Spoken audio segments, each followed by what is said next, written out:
Hey, this is Lance over here at M1. We got a problem with our little hot water heater underneath our sink. As you can see, the pipe has got a pinhole leak in it. We didn't notice it. Now, we got the screen down here, and it was full of junk, allowing no water to go out the drainage hole. So, I'm going to change this washer, hook the hose back up, and then I'm going to show you how I'm going to take this thing apart. So if you look at this thing, how clogged up it was a washer to help stop bugs from coming inside the building. But it did more than that. It clogged everything up. So when the hot water heater, the pan got too full, it started leaking all over the floor. So I eliminated the screen, and we'll have to put a screen on the outside hose so it will drain. I'll get some tools to take this sucker apart. Okay, I'm coming back. I went and grabbed some tools and some pipe. Opened the ball valve to release some of the pressure off of the water heater to drain some of the water, so when I do this hose and this piece of pipe, I don't get water gushing all over the place. And I have water going out the hose outside, so I'm going to take this apart here in just a second. Okay, so I had to come out here and use some of our weed eater. I had to come out here and use some of our weed eater trimmer line and run it down this hole so I can get water to start draining out of this hole. It was not coming out, so I had to open up that so we can get the water to start draining out of there quicker. I'll be back in just a moment to finish up on that pipe.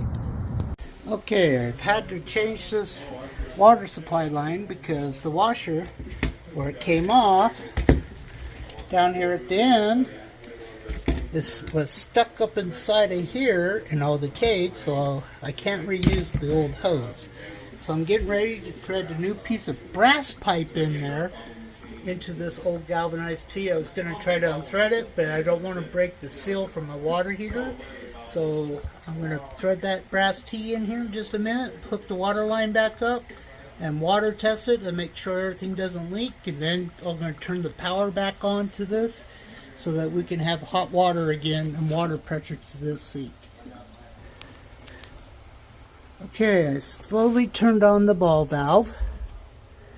And got water to pressurize. I didn't do it at first.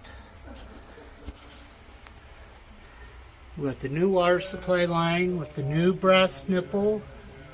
I'm looking to see if I see any leaks. I'm not seeing any drips. So I'm going to say the job is done. And we should have, want to bleed the line.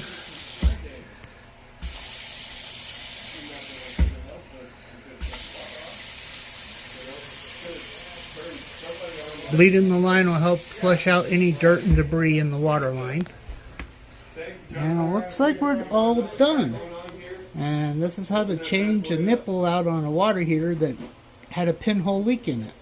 Alright, I got one other place I've got to run water through, and that's here in our bathroom. Now we got good water pressure to it. No air bubbles in the line, so we're good there. Alright, these were all the tools I had to use to take that bad nipple out of the water heater. Crescent wrench, 2 pipe wrenches, pair of needle nose pliers to pull the dirt out of the one water line, and Teflon tape to rewrap the pipe. And this is Lance over here at M1. That problem solved.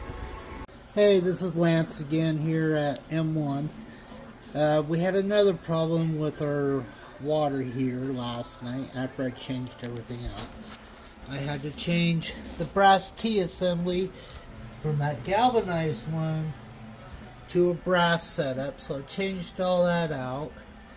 Then I told you I changed out this metal supply line because the old one was all corroded, and it's always a good job to change those out.